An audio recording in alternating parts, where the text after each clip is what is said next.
Delta just recently announced their AI allows them to charge the price of what they think this customer will pay for the flight. Say if they see you're looking for a wedding dress. Well, they know you're going to a wedding. If you're looking for travel in this place, they know you have to go there. They may charge you higher because they know you want to go to this wedding. Is the discourse around use of AI about AI, or are we upset with the decisions being made with people using AI? Timbaland, someone I looked up to, someone I supported, someone I grew up on. You lied to us. It was found that he had taken new music from dope producers and trained the model. As he put it out, it was like, whoa, hold on, buddy. What's this? As human beings, when you feel betrayed, when you feel lied to, when you feel like, damn, this is going to make it even harder for me to have money, all of these ways in which we exist as human beings are essentially being tried. Humans lie to you. Humans betray you. And now they're integrating a tool that steals from you, your IP, your creativity, your mind, and there's nothing that you can do about it. I want to share another resource. Ladies, you should use. You pay $9.99 for a full search on an individual. It will tell you their parents' name, their siblings' name, if ever they were married, any houses that they own, traffic tickets that they may have had. How do you protect yourself against that? Whenever you sign up for a social media platform, there are terms and conditions. You're uploading your face, uploading where you work. If you have LinkedIn, that has your whole job history. My homegirl was talking to a guy who on the holidays, somehow, he just wasn't around. The traffic tickets that he got across certain states. I said, do you know if he ever lived here? Because he got 2 speeding tickets in Cleveland. He got something here in Miami. And she was like, oh yeah, that's him. When I tell you there was an address on there that she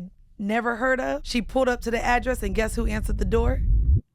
His wife. I'm joined today by my super producers. Gang. Jayson and A-King on the mic. And we're here to talk all things AI. But what I really love is when we have these episodes and we're also able to like squeeze in some current events, because we are recording this the day before y'all hear it. So we can kind of talk about everything. The tea's going to be hot. You know what I mean? Listen, we're going to talk about the T app in a little bit, but I do want to first give an RIP, rest in peace, to Malcolm Jamal Warner, as well as... Hold that's on, it. hold on, I mean, I ain't gonna... What? You can keep it. We got to give some space for Malcolm. Okay. Well, no. Who you going to follow up with? Oh, I'm not gonna lie. That was my RIP. Oh, I thought you was going somewhere You know else. what's crazy? You could. Here's the thing. The other two. The rock star and the wrestler. Okay, the rock star and the guy? wrestler. Okay. Yeah. Here's what I'll say about that.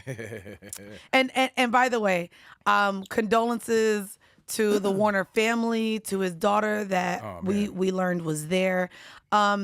It's weird because I have such a pessimistic view on life that I'm constantly like thinking about the end, which sucks because I also am not in fear of the end, but I always just wonder how life would exist when I'm gone. And to know that he was on a family vacation and that took place, like me and my friends travel all the time. You know what I mean? What do you mean allegedly? Well, there's a lot of stories that came out. I don't like... His here's the wife thing. was there, but they said his wife wasn't. Bro, I ain't gonna hold family. you. That's Bro, not I ain't family. gonna hold you.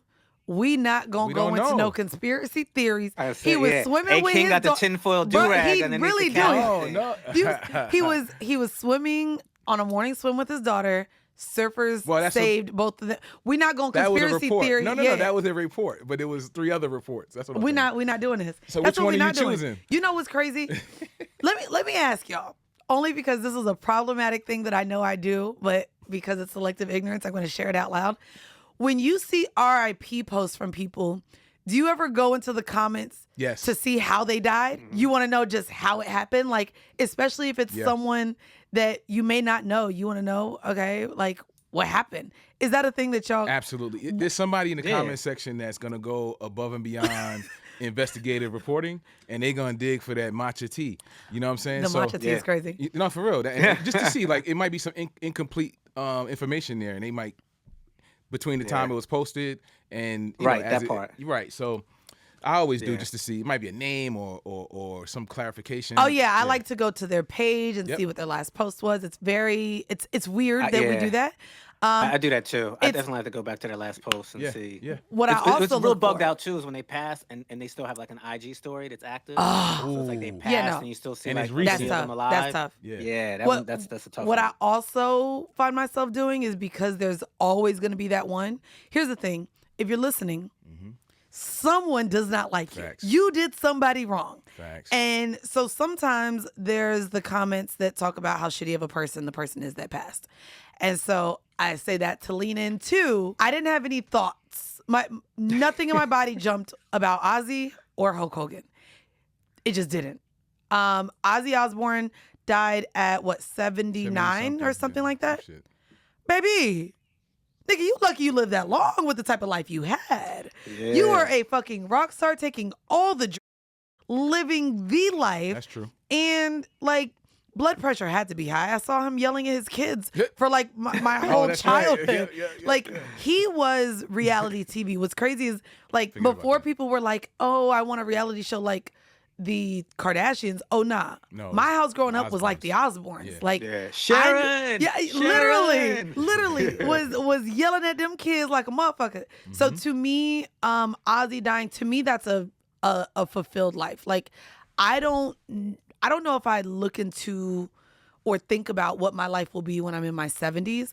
And so knowing that he had that type of life and all of the substance abuses and all of the stress and just a rock star lifestyle from the touring to the live shows, all of those things, I think he lived a life. You feel me? He just wrapped his last tour. Like his closing tour of his life was like 2 weeks ago. Even and then that. He passed, so to your point, a life fulfilled. Not only that, I was just also with a good friend of mine who used to be in the NBA, and we were talking about how he's on like a anxiety medication. But we talked about how he didn't even know what anxiety was, and it was something that actually formulated during his career as a player, because you're constantly around, you have performance anxiety. And then when you go through injuries and things like that, you're constantly thinking about what's next for you and things like that. The idea that anxiety came about through his career, I can only imagine like what health issues or mental issues that Ozzy Osbourne had. And in terms of mental issues, I think racism is a mental fucking issue. So I honestly don't care that Hulk Hogan died. I don't think we have to care when people pass, because to me, we know that death is inevitable, essentially.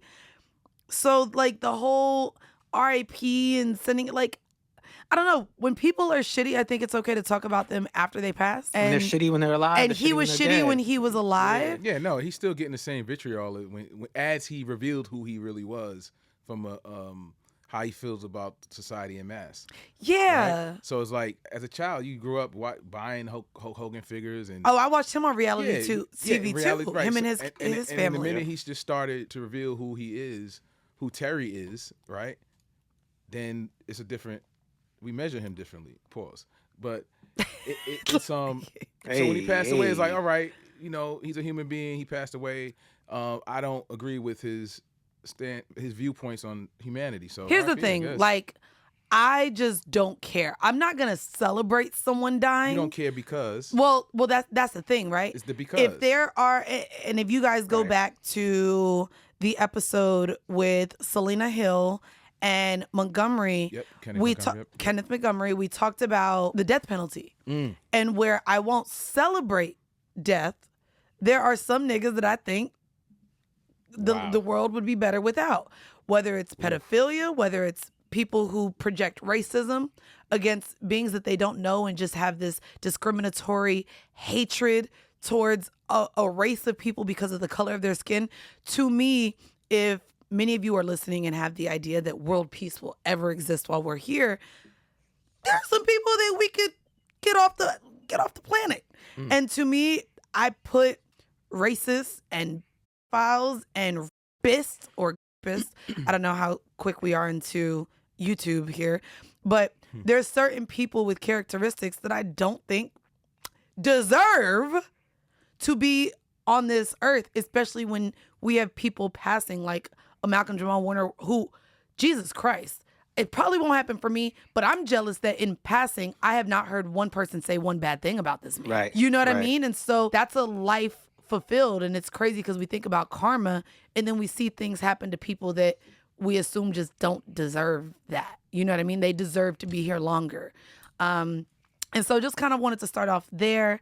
We got some current events that took place. I actually want to, we haven't talked in a minute, so I actually want to know your thoughts on the Coldplay cheating controversy where they got caught on the kiss cam, because a lot happened. I know the beginning, everybody knows that part, but I want your thoughts on that too. They've But a since lot both happened resigned. afterwards too. Here's the thing. See, the thing is, See, the thing is, I ain't gonna hold everybody you. knows. Do we need to give a recap? No, we of ain't got to give a recap. Niggas was caught cheating on the kiss cam, and every party in Atlanta chose to throw it on a flyer, which is crazy. I could not imagine. Like, you know how they throw Martin Luther King up on flyers for MLK weekend? Yeah. Baby, this couple, well, this affair was the star of party flyers. Sneaky links, bring your sneaky link, side piece Sunday. I hate Atlanta. Atlanta had... They waste no time. No, they waste zero time. They had undefeated with the graphics and flyers. They throw this couple up on every party flyer. If you've listened to Horrible Decisions, any of my podcasts, anytime I've spoken publicly, I am very against workplace romances. I don't think you should shit where you sleep, eat where you shit. I don't know what the saying is. Yeah. But yeah. One of them. Yeah. You know what I mean? You Keep should it clean not. is the point. You shouldn't. You shouldn't. You Bro, there is so much My mom always says penis and pussy out here. My mom says that the flesh is weak.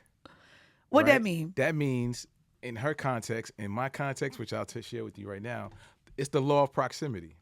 So, I had a family. My mom was recently in the hospital, right? And I'm watching the dynamics between the nurses and the staff, and I'm like, wow, they in there, they 12, 16 hours, double shift, blah, blah, blah, blah. And then they go into this big cafeteria and they having lunch, and then they go on to work again. And then they're each other's support system. So you go throughout your shift, and then days on and day in and out. For 12 hours, we got to talk about something. You're going to share philosophies. You're going to share if you got a family or kids, whatever. Hey, I'm going to get a coffee for you. You want to... It's always going to be those dynamics. And you getting a coffee ain't going to make my pussy... Hold on. No, but throb. But Jesus. Through time, through passing of time, there are going to be possibilities. We see it in the industry we work in. We do. And it's just us to have some kind of moral compass to say, set a boundary, right? And I think now in 2020, entering 2026, the boundaries are just slowly deteriorating. To me, it's not a moral compass as much as it's literally discernment. Like, to me, too, if you're spending 12 to 14 to 16 hours around somebody, we need to learn how to compartmentalize our viewpoints on relationships. And if you have a workplace relationship with someone, there's no reason why that needs to be taken into the bedroom. And you know where it starts? That's my work husband. That's my work wife. Yeah. Okay, wait. So we got secondary. Jason, wait. You actually have a wife here. Have you ever had a work wife or a work girlfriend? And is that something that your wife has checked you on before? Yeah, not since I've been married, no. But before I was married, I had a girlfriend who worked with me. I worked at a magazine. We were at the same magazine. She sat at the cube next to me. And that's who I dated. Years later in our career, when we were at a different magazine, we both worked there together. And she actually had a work husband there. And it was funny to me because I was like, this is bugged out, like watching my ex interact with this dude who's her work husband when I know she has a boyfriend at home. And so that was crazy watching it. And I was thinking about what were the boundaries crossed though that you saw. So that's the point I was going to say. Not much boundaries crossed there, but I was thinking about when A-King saying, like, I'm watching the nurses and doctors and we come out the room. I thought you were going to say, and then I peeped like a little hand gesture here, the hand going down the back. No. How it starts. You start seeing those little things. My mom seen the nurse's aide and one of the nurses, and I don't know, they was just joking around, and she called both of them in the room. She said, you know, make sure y'all take care of each other. Like y'all should. And I'm looking, she peeped it, and I'm looking like she saw it. You late to the party. So then the guy he kind of was like, oh no, we go way back. That's subjective, but it ain't. It's tricky because I think that, and maybe it's just the lack of being able to be platonic as a man and woman. I remember when I was on the JVN, I was in a relationship with who I thought was my soulmate at the time. And Joe used to like FaceTime me every morning because he a chatty patty ass motherfucker. I'd be laying in bed with my nigga and Joe would call me and it would be like a lot. We talked on the phone in the morning. We'd like to talk about what's happening on the internet and things like that. You answered that FaceTime call with, and I with homeboy? And they're used, but we worked together. But you're like work. It's work, yeah. But it's work, but there was a friendship. And to me, I'm just to me, if I wasn't answering Joe in front of my nigga, I felt like it would be weird. In the bed, though. That would be worse. Yeah, I'm in the bed. I'm up. Wait, that's a violation? Mr. Rodriguez, would you allow your wife to answer? At least get up. Let's go in the kitchen or something, and then we could start. Yo, what up? Blah, blah, blah, and then get up because now. But to me, that seems very innocent. Like considering the context of Mandii, that seems really innocent. That's what I'm saying. How often do I talk to you, A-King? A-King, when I was with my boyfriend would be around. I'm FaceTiming you. Like I have platonic relationships with men in my industry and in my life, and I think what this CEO did. Mind you, both of them were married. So I think we clearly knew they were having an affair, so there were lines crossed. I do think it's interesting, and what we don't have in our industry is the ability to literally lose your job because of an affair. And so we see both of them resigned. We know what it was. Board meeting took place. Yeah. Y'all violated code of conduct. And is that similar to old boy from ABC? Oh yeah, old boy with the pardon me, y'all. I can't remember his name. I don't remember. He cheated with the white. Yeah, he cheated with the white woman. Yeah. They got a whole podcast now. Together. But they're no longer on that network as a result of. Yeah, but they lost the main job. I mean, for this, it's interesting. I also want to say, don't go to sporting events with your side piece. Well, the jump shooter that was active. But does the HR element of it mean anything? Like, if she was the chief revenue officer and he was the CEO, would it be the exact same? Because to me, I feel like the HR element. HR being fired by HR is hilarious. Yeah, it's like the hypocrisy of it. I feel like made. I mean, but people are hypocrites at the end of the day. Code of conduct. Like you still have code of conduct, and again, there's always somebody above you. Let's be also very clear. But HR code of is conduct always comes for the from company. HR, and I know that too. I know that HR is always for the company, but they're also the one who are like with the ruler, code of conduct, and the fact that she didn't follow it, which I think we all suspect anyway. But because it was so loud and wrong, I feel like if she was like the chief revenue officer and he was the CEO, I feel like maybe it would be like paid leave of absence and it would go away. Here's another thing too, right? I was just out with a homeboy of mine who is married. We went to one of his restaurants and we're just sitting at the booth having a conversation, catching up, right? And we see this girl and she's videoing and taking pictures. He was like, "You think that girl's videoing us?" And I was like, "And if she is, and what? Nigga, we're not doing anything wrong." Right. And so to me, I think the reaction of both of them indicated that they was up to no good. And so to me, here is my bit of advice as a seasoned side chick who I'm no longer that. However, you just gave somebody a new podcast. Seasoned side chick. There we go. I was gonna say all-star side chick. Listen, in my book, my New York Times bestseller, No Holds Barred, I actually talk about being okay with being, number two.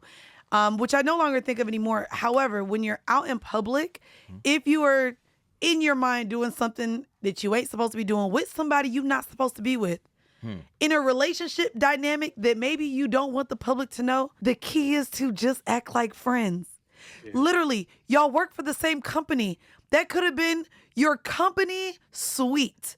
And all of y'all are there and y'all are enjoying the same song. They should have been like, yo. Yeah, like you literally should have waved. Like, I think that there's a way to behave.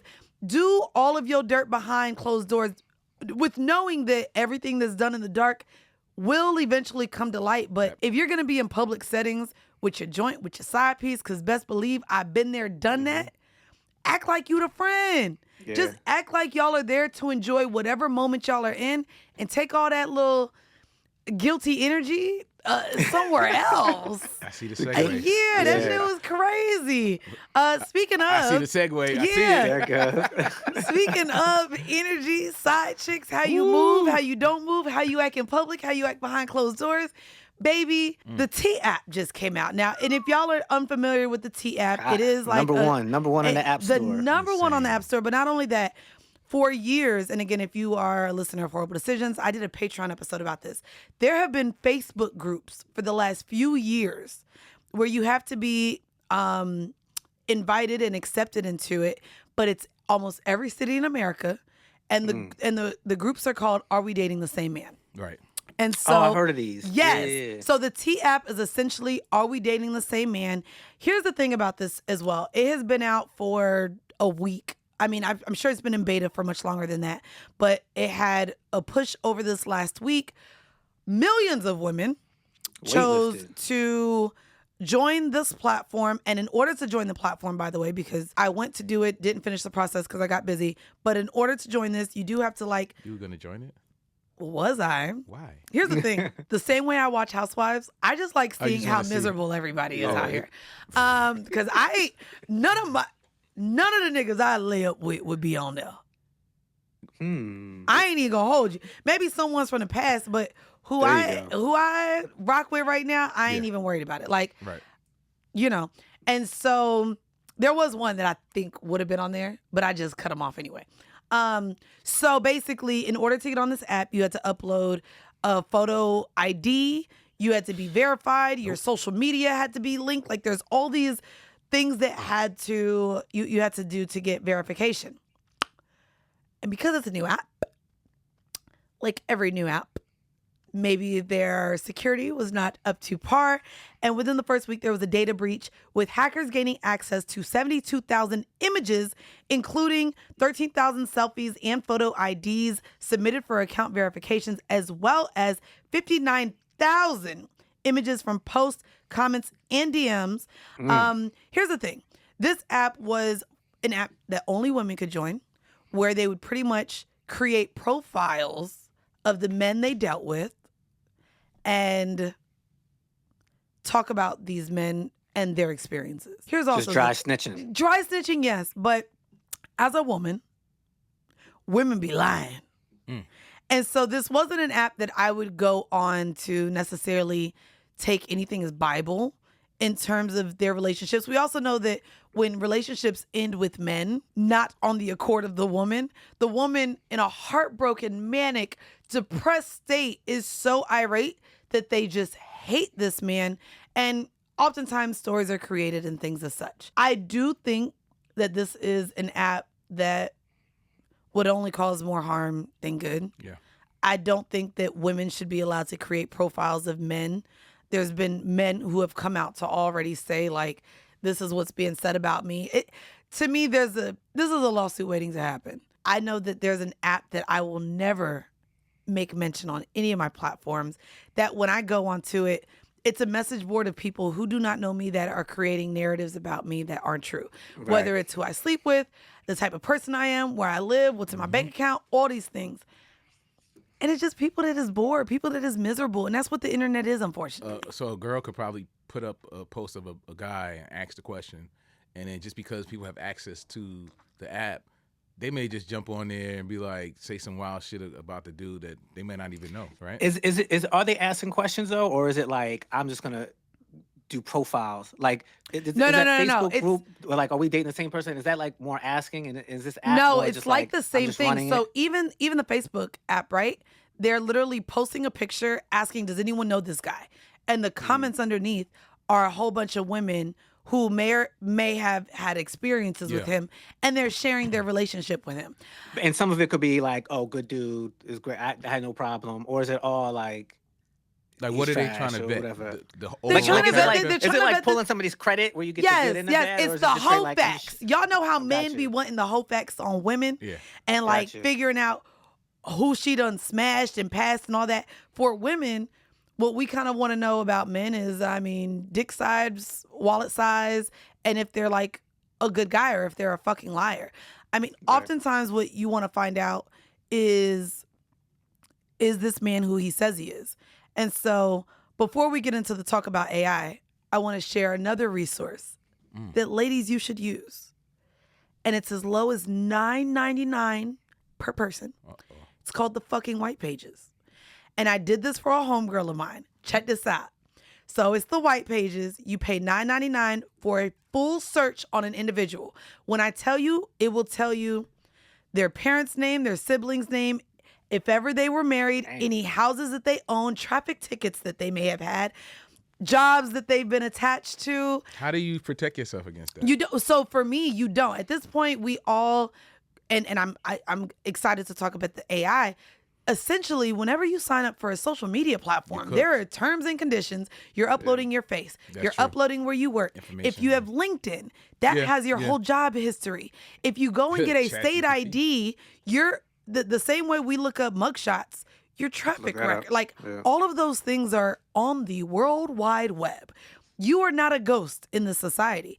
And so White Pages keeps track of, you know, where all you've lived, where all you've moved to, if you've ever changed your ID. And so I remember my homegirl was talking to a guy who on the holidays somehow he just wasn't around. Valentine, Christmas, Thanksgiving. There was just parts where we've been dating for over a year now. I'm confused why we haven't been able to share these moments together. And so I was like, girl, let me help you out, girl. Let me know his name. You worth the $9.99 because you my best friend. And so I paid the $9.99 on White Pages. Literally was like, have you heard of this name? Have you heard of this name? When I tell you there was an address on there that she never heard of, she pulled up to the address and guess who answered the door? His fucking wife. So now what? She didn't even know the nigga was married. Mind you, hold on. She also only knew of 2 kids, not 3. He completely chose to leave out the whole junior that he just had. Yeah. And so it was like, mind you, and I could look into the traffic tickets that he got across certain states. I said, do you know if he ever lived here? Because he got 2 speeding tickets in Cleveland. He got something here in Miami. And she was like, oh yeah, that's him. Pulled up to that house. Lo and behold, the wife answered. So if there's a lot of things that you want to know about a person, you can kind of gauge that. It'll tell you everything from the numbers associated to that name, the addresses. It's crazy. And it's, to me, it is scary because especially as celebrities, that's why we know people have showed up to Chris Brown's house. It's, you know, it gets scary. Like there's a breach of security there for you as a human being because people are unwell out here. But at the same time, unfortunately, we are meeting people's representative often. And so, as a woman, I was just going on there to read the tea. I would not advise anyone to sign up for this app. I think that it's cruel. I think that it's mean. And things like this, I don't think should be inserted into our society at the moment. I just want to add something to it. I saw this YouTuber. I can't remember his name, pardon me, but he was kind of doing I don't want to say expose, but he was doing a piece about the T app. And one of the things he mentioned is that if you look at the fellas that's on the app, these are people that you probably should know already that ain't shit for why you say that? Because there's regular guys on there. It's not all celebrities. Well, again, it was the volume of guys that he was showing. It's like money phone guys. Dude was showing it watches, and it's like you want to know about him. That's who he is. Like that's who he. You want to know what I think makes it worse? They were posting the women's IDs. And this is what I hate about. Oh, you mean the men? No, because there's a male. There was a male. Well, there was a breach of data. With the breach, so with the leak. With the leak, people were able to see the women on this app. Oh, that part. And so all you saw was 5'2", 230, 5'6", 305, and it was literally people bashing the size of the women even on this app. And I'm here to tell you. Go ahead, talk about it. Go ahead, cause in the most ignorant of fashion. Do it. Y'all is ignorant if y'all don't think big bitches getting dick. You tweeted about this recently, bro. Didn't you? I did. Someone wrote something about I don't even know what the correlation was between. It was like when you get skinny and you start hoeing or something like that. Yeah, someone said bitches lose weight and start hoeing. Baby, bitches is hoeing as big bitches. And you know why? The more in shape a man, the more slim a man, the bigger the bitch. I, in my prime, at 230 pounds, baby. Oh, I only fucked Wilhelmina models and gym rats. Swear to God. That's funny.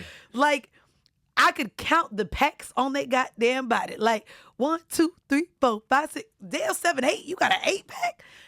The more in shape of a man, I don't know, the fluffier the woman. And so it's crazy, like, people are trying to bash these women for their sizes on this app. Right. And it's like, bro, Nah, They are was on the getting app beat time. down Big into girls. the mattress, okay? Big girls is active out here. Big girls is taking that thing, all Yeah, right? And so yeah. I just hate, too, that there becomes this element of body shaming. Again, go check We're out cooked as a my culture. body You know that, shaming, right? fat shaming app You know what episode. ahead. What do you mean? We cooked. We've been cooked. We 2025. We Nigga, we fried. and all the shit that's happened politically. That's the finale. And we got a T app. No. We're fried hard. That's we are fried like the lemon pepper wings in cooked. Magic City. Fried Cooked. hard. Okay? It is terrible. Speaking of that, let's go ahead and Yeah. get into the topic of the matter. Y'all know, since we are now part of the Black Effect Network, we have added the Double Down or Take It Back segment, where something is pulled from something I've said in the goddamn past, to kind of rehash it before we dig deeper into our subject matter. And this one is literally within the subject matter. So there was an episode that Weezy and I did on horrible decisions. This is episode 309, where we talked about at the time the surgence of deepfakes. Now, deepfakes are where you can put your face on an actual body. We are way past deepfakes now, because you can actually just create a whole AI simulation of a person with hands, body parts, all the things. We talked about deepfakes, and Jayson, you got that clip of what I had to say? Here goes. Look up celebrity porn. I would say a clean I know. 75% of it is the face of a celebrity, but it's fake. It's deepfake. Like, because I was looking, I ain't gonna hold you, I be looking at celebrity from time to time just to see who got it. And it's celebrities that I know never released sex tapes, and their faces are put onto bodies And with that, AI. but here's and the they're thing. What if sick, or it they're happened to getting you? face shots. Would you want to sue? Girl, no, I don't care. You don't think that it should be like, If someone put my face on AI and it's a bukkake scene, shout out to you. not a bukkake horror? You are a That's bukkake insane. whore. You know, I'm bringing it up. I've bringing never back done to it you. for the new listeners. I just enjoy viewing it. And so if somebody is like, oh my God, I wish I could see this, and somebody took a photo that's on Instagram. Mind you, I know that when I upload any images of myself, it's for open use of the world. Yep. Terms and conditions apply. Terms and conditions apply. So my take was that I wouldn't sue. Today, I'm surprised you said that. But today, I honestly don't think you can. Like, by the way, I'm aware Your of favorite rapper says otherwise. who. Go ahead. I just want to throw that in there. I said every That was episode. funny. no. He's gonna get another reminder. First off, Drake is not. Is he talking about Drake? Laubrie. Cardi? Who? Laubrie. Laubrie is Laubrie Graham. That's Calling funny. Laubrie is crazy. He is suing over something I think he's justified for. To me, in terms of a deep fake or an AI version of myself, I loved the video. I don't know if y'all saw it. It was during the election time, and it was Kamala riding around with a 40, Trump with an AK running into Yeah. a deli. Yep. It was, I think Bernie Sanders might have been in the clip, and I found it to be entertaining. To me, as a sex podcaster, or someone who's talked about that for Sex as positive. many years as I have, if someone chose to put me on somebody taking back shots, I think as long as it's not something that impacted or affected me, which I don't think it would, because I would literally just say, this is not me. Right. What am I supposed to do? Like, Well, I think the issue is what if the user or the generator is monetizing it? I think that's where it becomes an issue. But I feel like I wouldn't be I feel mad, like you 'cause- speak about like revenge a lot, and Yeah, revenge- no. because people put this under the deep. They put the deep fake into the revenge, and they're porn wrong as category. fuck. They're wrong as fuck. Here's why. Someone who creates a deep fake, right? Whether it's someone I dealt with or not, Right. it's an AI generated image. That's deep fake. Revenge porn is literally, hopefully, something that was consensually shot between two people having sex. And it's normally the other party within that video leaking it. And so revenge is to dehumanize and embarrass and put out an intimate moment shared between two people, normally because one of the parties involved are upset. Amen. Which I love that it is now a criminal offense, by the way, if y'all do that. It right now is not a criminal offense to use AI. And what I love about YouTube, it is now literally demonetizing people who are putting out tons of either content with the use of AI or content that is not owned by them, content where it's just talking head, not even a talking head, but shout out to the one place not monetized anymore. I know that. I ain't even gonna shout them out. But his name starts with a D, ends with a Y. And I love that nigga can't make money no more off of talking shit about people. I'm here for it. Again, to me, I am doubling down that I wouldn't sue. But I do think that with this advancement of AI technology and what we're able to make and create and do all the things, I am glad that there are platforms that are now putting things in place to where people can't monetize off of that. And so if you go to Pornhub, I would highly doubt that the people uploading these fake celebrity deep fakes are seeing any money from it. They're just doing it for shits and giggles. It's probably just shits and giggles. And to be fair, I used to go into the message boards when I was young, and I used to literally read about B2K, Chris Brown possibly running a gangbang on myself. Like, that's how you would read it as erotica. Bitch, I would love to be able to see some. I would like to see that AI generated. Me being bent over, not as a teenager, but now as an adult, I would love to be able to see myself taking it from the back from Chris Brown and sucking Jayson Momoa off or some shit. Like, I'm here to see myself enjoy that experience. I want to know how long is it going to take when this episode drops before somebody starts generating those prompts. Hey, I ain't gonna hold you. What? There's plenty of images of Chris Brown on his tour right now with the right faces that I need of him gyrating behind me. And then, give Jayson Momoa like an 8-inch dick and put it in my mouth. I'm here for it. And send it to me so that I can go to sleep at night. Do a version of Jayson Momoa from Minecraft. But why? Just because. You said you don't care. So No. I'll take Aquaman. I'll take even a fish scale on his dick, okay? I don't care. Give me Aquaman and Method Man. There we go. Give me both the mans. Damn, all that's right? Crazy. There you go. Mandy's AI gangbang. Yeah, I ain't gonna hold you. I'm actually really, I guess we'll dig into all the AI of it all. I'm personally excited about the use of AI. And at this point, A-King, you might need to remove all these ums because the bitch keeps saying today and I don't know why. Anyways, overall, I'm excited to be learning all the AI tools that there is to offer. I just had a conversation with Antoinette the other day, and I was like, bitch, if you know any courses, classes, let me know the cost of them. Let's get into it, because we're at a place where, as content creators, as entrepreneurs, this is what you got to do. And we'll have another conversation in the coming weeks about ROIs and paying people what they're worth and all of those things. But to me, it is a way to save on money, to generate a lot more content for a lot less money in a more efficient way. And I'm not mad personally right now at any business integrating AI to help them. For sure. There are two, however, I would like to speak to, if you do not mind. The first one I want to say I'm not mad at. The second one I want to say, bitch, fuck you. So the first one I want to get into is Uber. Also Lyft. Lyft has a mobility, an automobility line as well coming out. I just saw it in Atlanta. Now here's the thing, and here's maybe the difference in the businesses. With Uber, they have Waymo. Waymo is a self-automated driving vehicle, and bitch, it's Jaguars. Lyft got Toyota Siennas, nigga.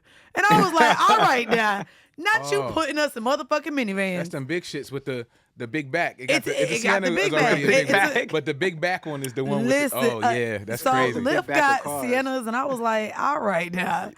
If I'm going to sit here and get in a car where it's automated and driving by itself, then let me get in a Jaguar, hun.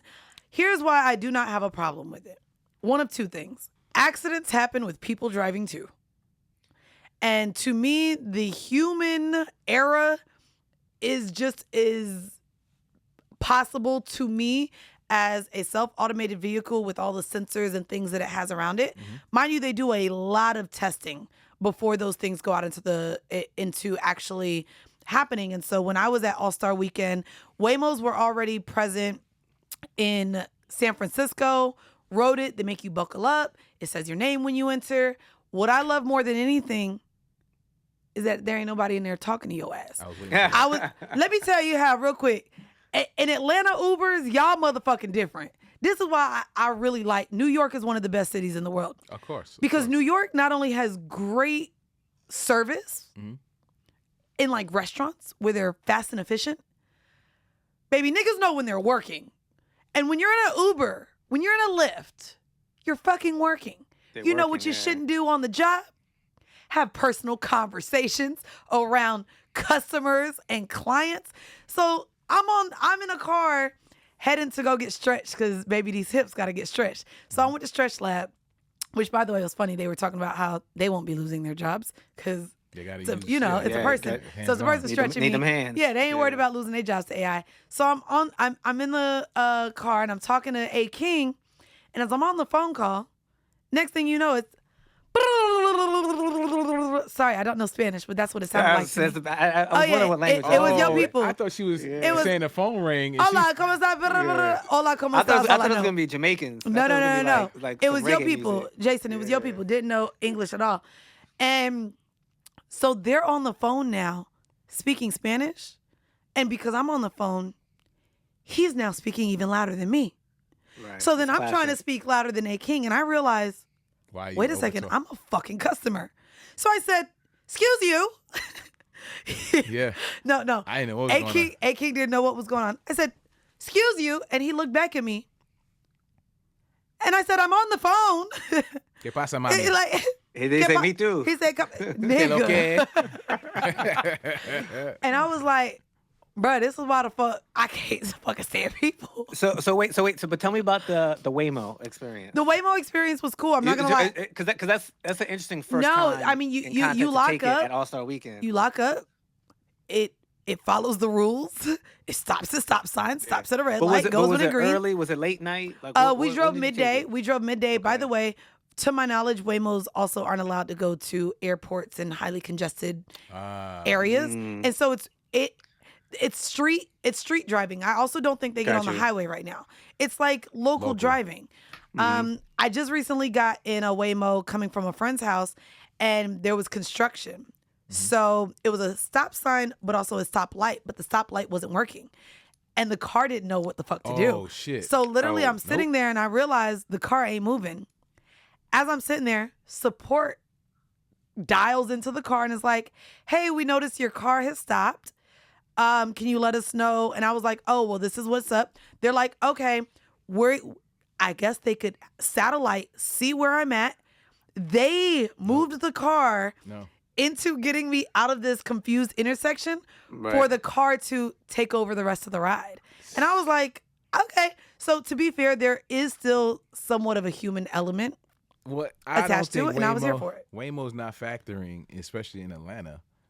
All these YNs with the Hellcats like appear any given second. So while you on customer support and you like, all right, we could go. And then it's like, what? What's the reaction time? Also, what they pulling up to me to get to? What if, and I'm just thinking about the worst case scenarios, carjackings, right? Does Waymo have like security features where somebody try to run up and open the car door? What's funny? It has to. So honestly, when you go up to a Waymo, I love that you asked that. Technology. In your app, because it's connected to Uber, when you approach the car, you have to hit unlock on your phone. Oh, that's dope. You have to hit unlock on your phone. And then when it's time to get out, it literally gives you a message and is like, pull the handle twice to exit the vehicle. So you're not just, you got to literally. So it thought of the things. It thought of the things. Safety first. I'm just thinking about that, especially women, to and from nightclubs or. What I also love is it allows you to connect to your phone, your playlist, if you want to listen to your music, if you want to talk to if you want to use the car system to have your conversations, the ride is yours. And it does make you... Mandii, how was your evening today? Listen, I'm not mad at it. Well, no. It don't do that because it don't talk to you. Thank God. If you program it to have some light conversation, moderate, light, heavy. So it doesn't have that feature just yet, but I don't want to talk to a robot. Nigga, when I get in an Uber, I don't want to talk to nobody. I don't want to talk to you. Right. I just want to get to where I'm going. However, in terms of transportation and AI use in company settings, this comes as a diamond medallion customer. Okay. Delta.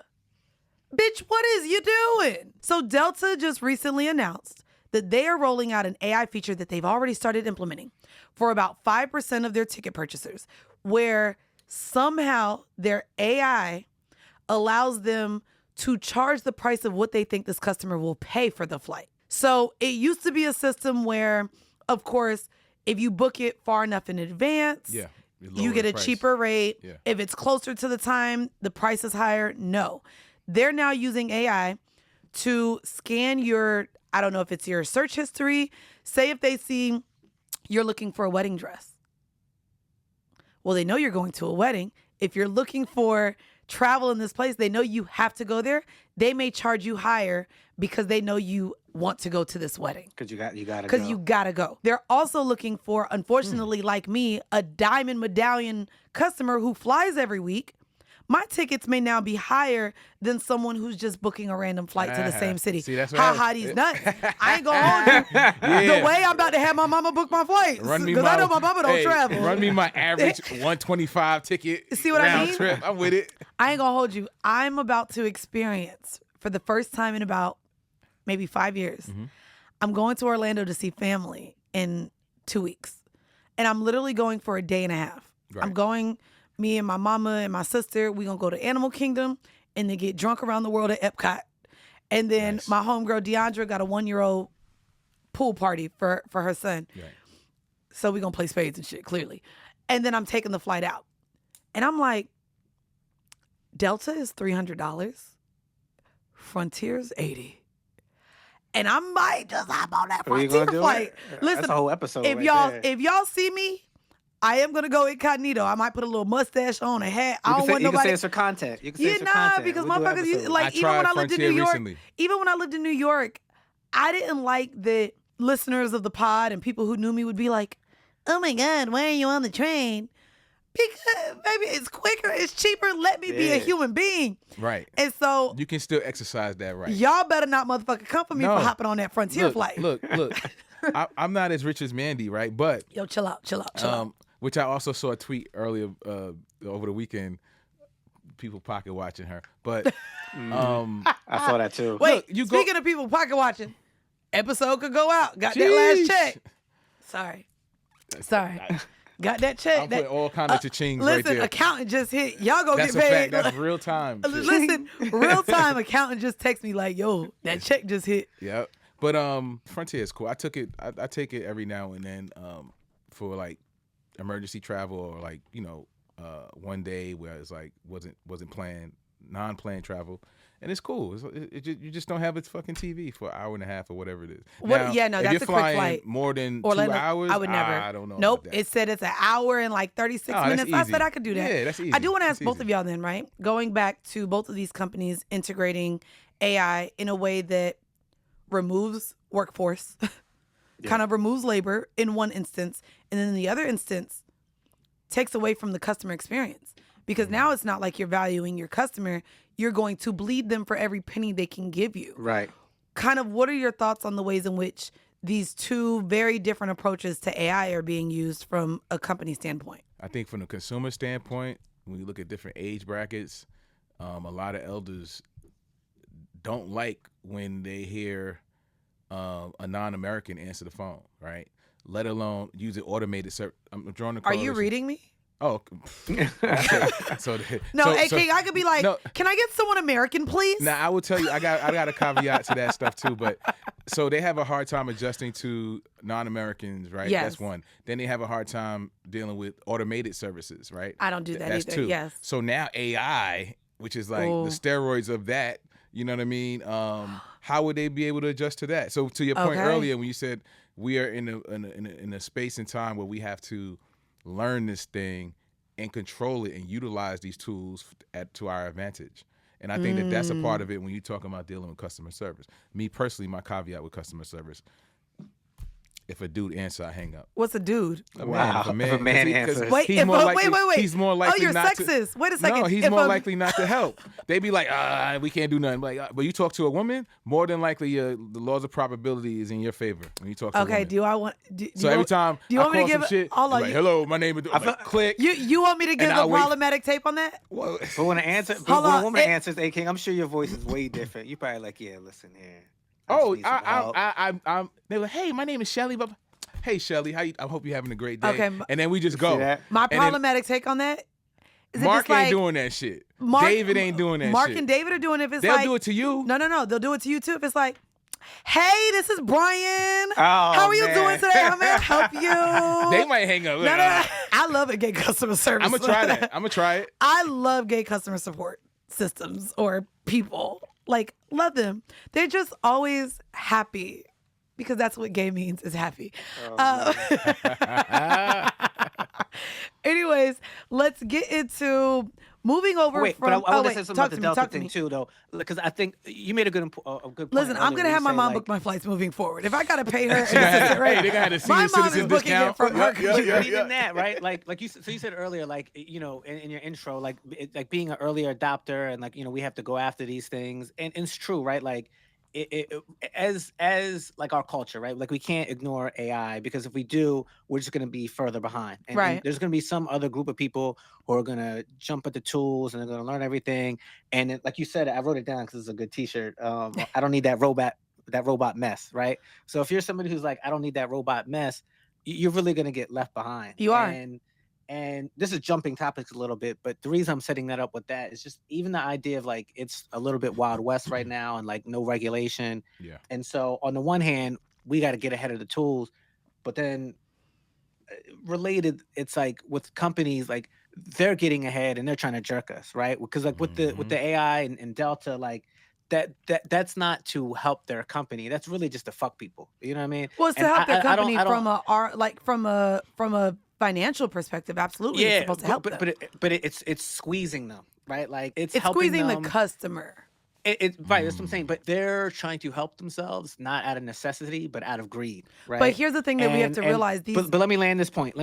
Yeah. And I just don't like when it's like if they use it for a need where it's like we're gonna eliminate workforce because it helps us with this, and you know it'll help us with our shareholders, and we'll get more revenue. Cool. But to then do that and then also combine it with, and then we're going to squeeze customers for more money because we can see in their inbox, we'll see this. We know that their parent died and they have to go. And so like, we're going to keep it at this price because they got to go. That part I don't like when the AI is kind of run that way. So here's the thing. Yeah. And here's the God honest fucking truth. AI is still ran by humans and humans suck. And so if you have billionaires, which is what we're seeing. Cook like them wings. We literally see billionaires right now. There was just a CEO of an app created for doctors, but to integrate AI. He is a billionaire.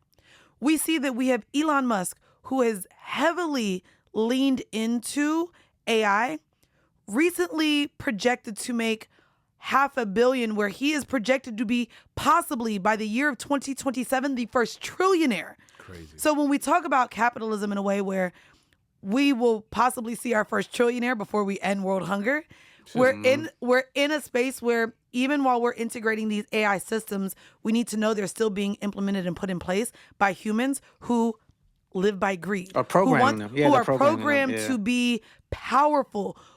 Look at our president. Baby, he's now navigating, and you know, we'll get into the conversation probably next week or in a couple weeks. He's literally able to tell networks who they can have on air and off air. He's literally trying to tell us as a nation, hey, yo, forget about them files, but guess what I'm going to do instead? But you give can y'all the Martin Martin Luther King files that y'all don't really care about. Also go against the family's wishes to not have those documents released, but I'm going to release them anyway. Like, at the end of the day, we still have these individuals that gain so much power because they make so much money off of the same technology that the robots still aren't running shit. It's the humans that are programming it Right. to fill their pockets, to reinforce to what they line want. their pockets, to line their interests. And as long as we have people walking this earth that I think are hypocrites, that are individualistic, which is what we've talked about, that only care about their own interests. Mind you, I've been on this platform and talked about it myself. I only care about what happens to me, what affects me. I'm going to still drink Starbucks. I ain't shit either. A lot of y'all listening probably ain't shit and have made decisions that had a negative impact on others. And unfortunately, as we talk about AI and the integration of it, we still have to realize who is programming these things. Yeah. And it's fucking people of greed. Can I jump to this point about Trump with the AI and the regulations? Let's do it. So he signed an executive order about AI deregulation, and he says he wants companies to not include wokeness in their coding, i.e., not understanding like what DEI is, because they won't receive federal funding, and because AI it's a lot of computing and it requires a lot of money, and so they need some government funding to do it, and so Trump is signing an executive order to say, but you have to code it this way, to Mandi's point, if you want this funding to even go further. You want to know what this reminds me of? What's that? His cousin down in Florida, DeSantis, who this reminds me of DeSantis's kind of push to remove critical race theory and to focus in on how African-American history should be taught in schools in terms of not only African-American studies, but also sexuality and how you identify indigenous, native, all the things that have nothing to do with them. They want to control that narrative. And so that's what this is essentially a larger scale of. Like, to sit here and pretty much threaten companies that, hey, you won't receive federal funding if you're actually educating the society is I think problematic. But I think that's also what we saw and what we continue to see happen with TikTok. I think that they thought that there was way too much information being put out. And it's why I encourage everyone to question everything and to find different resources and not just lean into one specific resource in terms of how they gather information. But it's why I say don't trust science, don't trust the government, because there's a lot of science. and here's my thing about science too. Science is heavily funded by the government. Heavily funded by private institutions. And a lot of those private institutions are given money by who? People with ways in which they think that they don't want the masses to know about, whether it's something like aliens, whether it's fucking the cure for HIV or AIDS. There's pharmaceutical companies attached, and everything comes back down to capitalism. And as long as we are in a system where the more money you have, the more power you have, we're constantly going to see it. And so for me, there's no surprise in him wanting to deregulate AI the same way DeSantis and many other governors of states have wanted to take back the education around our fucking history. Like, nigga, not y'all not wanting to teach us about slavery. Like, what y'all wanted, sir. And I'm going to say sir because y'all still not letting really women up in the house. And there's a conversation about AOC, but we'll have it on a different episode too. OpenAI CEO Sam Altman was on a podcast recently, and he said that basically if you talk to ChatGPT about your most sensitive stuff, and there's like a lawsuit or whatever, they can use it. ChatGPT may be required to produce the information that you provided. And so there's no legal framework for AI, and we don't have no kind of case study or precedent before to go off of. So this is also a new chapter in that regard. Yes and no. Here's what I will compare this to. And it actually shouldn't be a shock. By the way, maybe we just need to get whoever led the charge in removing rap lyrics from legal. Bowman. You know what I mean? Bowman. I think it was the congressman in New York. We should maybe do that. However, as a Florida native, I am very familiar with the Casey Anthony trial. And in terms of anyone who is convicted of a crime, even what we saw with Diddy, a lot of times what they do is they get your goddamn search history. So to me, ChatGPT, AI, whatever you're searching in there is no different than them being It's able an to extension of the same thing. It's just an extension of that. And so if you're in your computer trying to figure out how to kill somebody or how to get away with murder or how do I, make it look like a suicide when it's not. There's a lot of things that apparently you watching enough Crime Channel documentaries doesn't help you with. So you go to your laptop, whether it's in your hand as your iPhone or your laptop. I'm not surprised that that's just being notified to people, but I don't think it makes it any different than people actually being able to use search history from laptops in all the previous cases.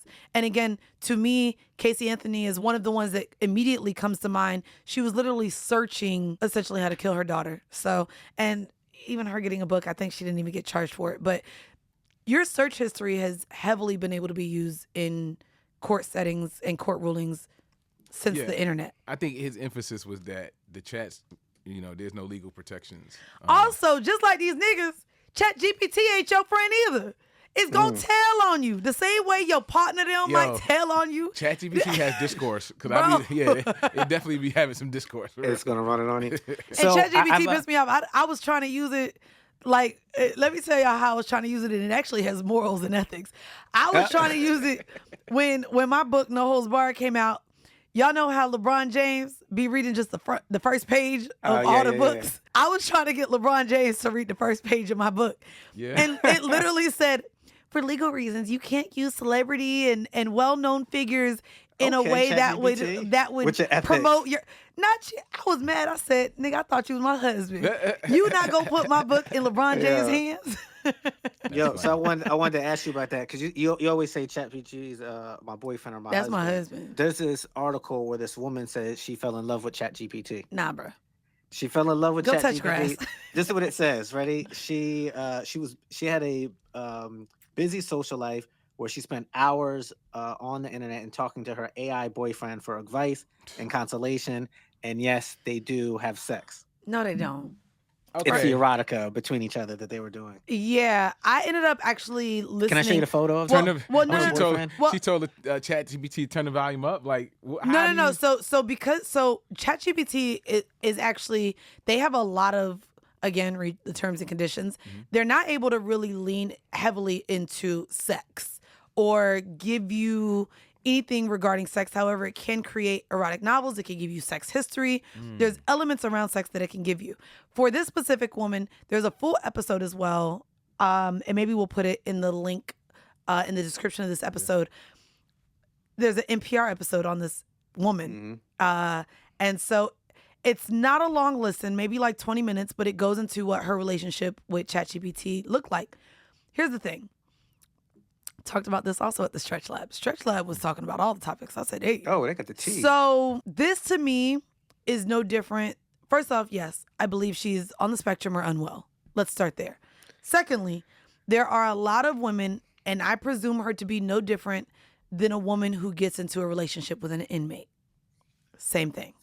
Yeah. You're seeking a non-physical relationship with someone that you know will, quote unquote, always be where you think they are. In ChatGPT, they're in your phone. In an inmate perspective, they're in jail. Nigga, they can't go nowhere else. Maybe they in the yard or they in their room or the cafeteria. There's not much else that they could be, but they're in a close vicinity, right? And there's a psychological response to having someone who's quote unquote always this is her boyfriend, there. By the way. That is not her fucking boyfriend, and I fucking hate it. His name is Leo. She gave him a name. Of course she gave him. You know what's crazy? Leo was always the name of a man I wanted because I grew up watching Charmed, and Leo was the name of who was with Alyssa Milano's character. Her photo. This is her right here. They don't have a front. Of course they don't have a front because she should be embarrassed talking about ChatGPT's her man. To me, there is a human element that we lack currently because of the advancement of technology, and that is conversation. That is communication. We are all in our phones. I was actually just told to watch this sci-fi film that came out in 2013. It's called Her. H-E-R. And so if you're into sci-fi, I was told to watch this. Oh, not this Her. Not the music. Okay. Not the music. Of course, A-King is like, the musician Her? No, it's a sci-fi film where it shows, it's supposed to take place in 2050. And it shows this person literally in a relationship with AI. Apparently there's a scene where he's at a beach where no one even talks to each other because they're all just speaking to the robot person that they choose to speak to. And so it would be really interesting to watch that. But yeah, for me, I think it's weird. But as women, I think with the lack of communication that we often get from men, if physical nature is not your priority, like me, I want dick. So whether I can talk to you or not, I want to be able to look at you, feel you, touch you, squeeze you. But that's not the case for most women. So I think we'll see more and more. The jail pen pal thing was a good example. It's the same thing. Yeah. And I know I have homegirls who have held men down for years. You also say that ChatGPT, for people who don't use it that well, and you use it, you said it gets to know you. The more you use it, the more it gets to know you. Yeah. Right. I imagine that has some, I don't say addiction, but some pull towards it if you're a woman who's using it, or a man. For her, it's a man. Because it's gonna pander. It's gonna pander to what it knows about. So do your friends. So do your coworkers. So does the bartender at the local bar. Y'all meeting with these representatives. And that's where, like, as a human, you have to go touch grass, my nigga. What are we talking about? Get your ass outside and be in human environments. I think it's what's affected even, and we're in this space right now, even with dating and the dating apps. You just used to swiping to where even in real life, you don't know how to just say hi without the element of, wait, let's see who else walking. No, like, bro, get outside a little bit. Get outside.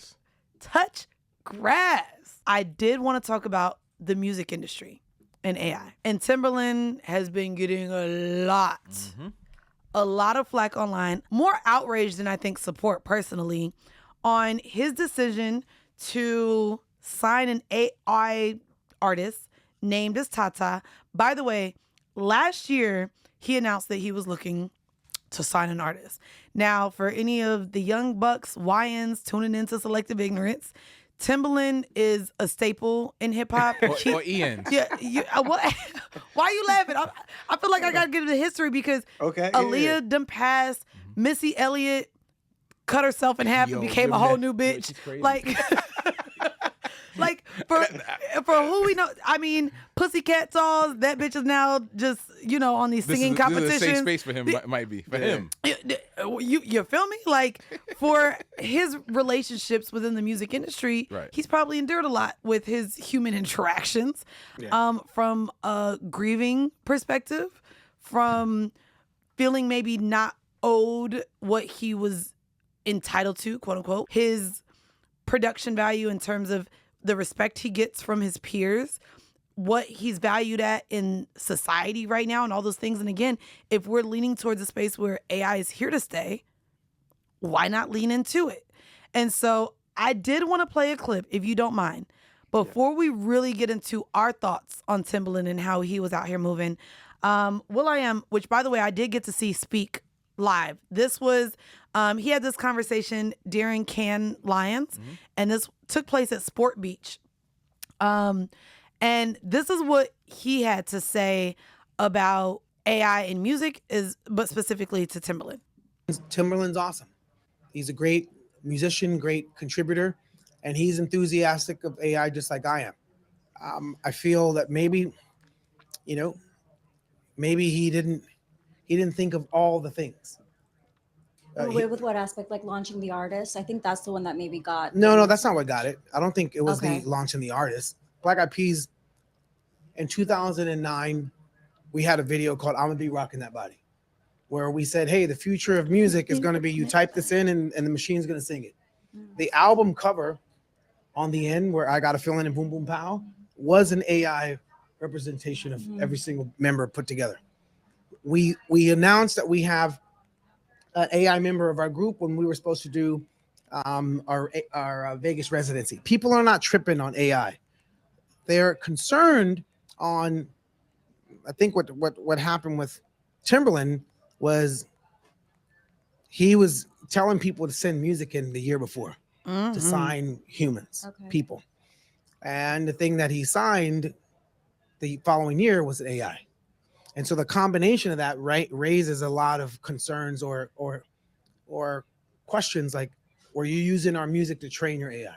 You had to send music in. You want to keep going, or and I think that was the issue because it was found that he had taken and he repurposed, did like new music from dope producers and trained the model, and then as he put it out, it was like, whoa, hold on, buddy. What's this? And then it became a whole discourse. But I just want to say, sidebar, Will.i.am always used to talk like that? First off, when I grew up, I ain't hear that nigga talk. I just heard him like sing. When they talk like with that, Fergie and the other that's motherfucker. rich. is that when he got money? That's a rich. Remember when Kanye was quiet and he popped up on the Breakfast Club and he started talking different? Yeah. He had to reach. But anyway, I digress. You know what's crazy, because you kind of leaned into it. Go ahead. And this was my take on hearing this and hearing Will.i.am say this. The people that have the discourse, does it just go back to capitalism? Are you upset as a human being because you were lied to and now you're not getting the money? Or the opportunity. So is the discourse around use of AI in the music industry about AI? Maybe not. What it's really about is, whoa, this is just another way as an artist I won't see money that I believe is owed to me. As Timbaland, someone I looked up to, someone I supported, someone I grew up on, you lied to us. I thought I had the actual opportunity to be signed to and work with you, and instead you created a bot. And so where we talk about how we feel about AI being integrated, are we upset with the actual AI, or are we upset with the decisions being made with people using AI? And I think that as human beings, when you feel betrayed, when you feel lied to, when you feel like, damn, this is going to make it even harder for me to have money. Yeah. This is going to make it easier for people to steal my IP. That's where we really get upset. And in talking about the deregulations of AI that are happening even from our president, I think the issue that we have with AI more so leans into our human elements of feeling like, fuck, this is just something else I have to find a way to overcome. It's another obstacle in front of me that's going to make it harder for me to pay my bills or become the artist I see myself being, or having the opportunities and getting into the rooms I feel like I should be in, because then you have the element of ego. And so all of these ways in which we exist as human beings are essentially being tried. Yeah. Because AI is being introduced into what has already made it fucking impossible, because humans suck. Humans betray you. Humans lie to you. And now they're integrating a tool that essentially can also steal from you, your IP, your creativity, your mind, and there's nothing that you can do about it. Well, at the moment. The one thing we can do about it is this. Even if you put out an AI artist, you still need people to support and buy it. Unless you, is AI going to just listen to AI and then, like, you know what I'm saying? Like we still control it. Like, if we tune that shit out, like, yo, we don't want to fuck with that. Then that's it. Well, actually, according to Logic Graham, AI can't listen to AI, That's which funny. is why he's fighting the bots and fighting the system. Like, there's an algorithm of all this stuff. So if we don't think that in a streaming era, there's an element of AI pushing certain music to us as well, we got it fucking mistaken. And so if one of the largest artists in the world can sue a company because now there's beef with whatever negotiations took place, to where now the bots that put people to the number one. We also talk about ego in terms of the human experience. Baby, artists want Grammys. Artists want Billboard numbers. We see Nicki Minaj crashing out every chance she can and still bringing up numbers.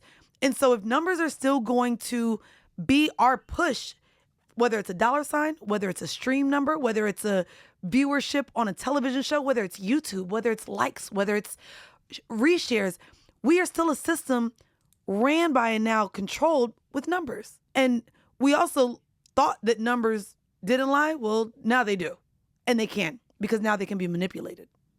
But they always could be manipulated. Right. And so I don't think an artist cares about whether bots or humans are listening to it, as long as the fucking money is spent, as long as they have the numbers so that the fucking dollars add up. And so it's literally a lose-lose for us at this point, because at the end of the day, most artists, most individuals, most YouTubers, nigga, I just learned about fucking WAP. If you don't know about WAP, Which WAP? Oh baby, The WAP that not my wet ass pussy. Okay. But Well, it's my wet ass pussy, not that. But it's WHOP. I'm probably getting ahead of myself here because I'm about to use it. It is using people, right? But WHOP is what all of the streamers, probably what Joe and a lot of these large podcasters are using to pretty much get 800 clip editors. You're farming clip editors to go into your content. They get paid per the view. Now, with WAP, there is a bot to be able to show if they're actually real impressions or not. But it's pretty much, you go on there, say you have $150. There's a 17-year-old that would love $150. Well, you want 1 million impressions for $150. They'll go through your content, clip it up for you, post it through whatever community page they make for you, throw it here on X, throw it here on Facebook, throw it here on YouTube. And within a certain amount of time, once they get you the 1 million impressions, he gets $150. And so he has to clip up as much things as he can to get you those impressions. And so this is where we're currently being flooded with the clips of a Kai Cenat or a Joe Budden or a Black Boy Max or a DDG or a India Love. All these streamers have these hundreds of fucking guys on there clipping up these people to constantly flood you and see it for very low dollars of money. And then there's the AI bot making sure it's real.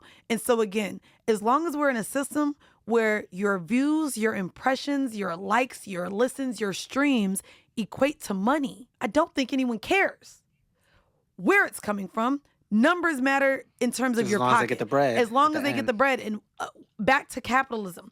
That's where we're at. It's why seeing a CEO that created an AI app for doctors is already a billionaire. Doctors is a very, like, that's something where it's still a person, but in whatever integration, AI is now being implemented into healthcare. Life and death. And again, with the deregulation, there's probably going to be a lot of loopholes to save you as well from if something goes wrong with AI, it's not at the hands of the doctor, which I'm sure for any doctor who spent all the years in school that they did would love to be able to wipe their hands clean of something going wrong. Because guess what can happen? Whether you're in a car with nobody or a car with somebody, it's inevitable that something can and will always go wrong. Whether it happens to you or not is the factor. No, it's interesting. I know we don't do the did you change your mind yet anymore? But hearing you say this last part reminds me I think it feels like to me now because of the capitalism element of it all when it comes to AI, because it's a tool, right? Yes. It's a tool and people are trying to make money. I feel like the anxiety is a result of the potential for one person to save money fighting the potential for somebody feeling like they may lose money or opportunity. And the AI is just a tool that makes that fight happen. And I think that's why everybody's kind of having this anxiety when they hear AI. I wonder if that I don't need that robot mess it's really just shorthand for something else, right? And it's not the robot that they're afraid of. They're just like, yo, this is just another way for shitty humans to fuck me. Period. Pause as well, because I don't like shitty humans fucking me. But yeah, thank you guys for having this conversation with me. Next week, as well as the bonus episodes, I've been dropping my book club for No Holds Barred that I've been recording virtually. So every Friday, y'all are getting a bonus episode. See you next week.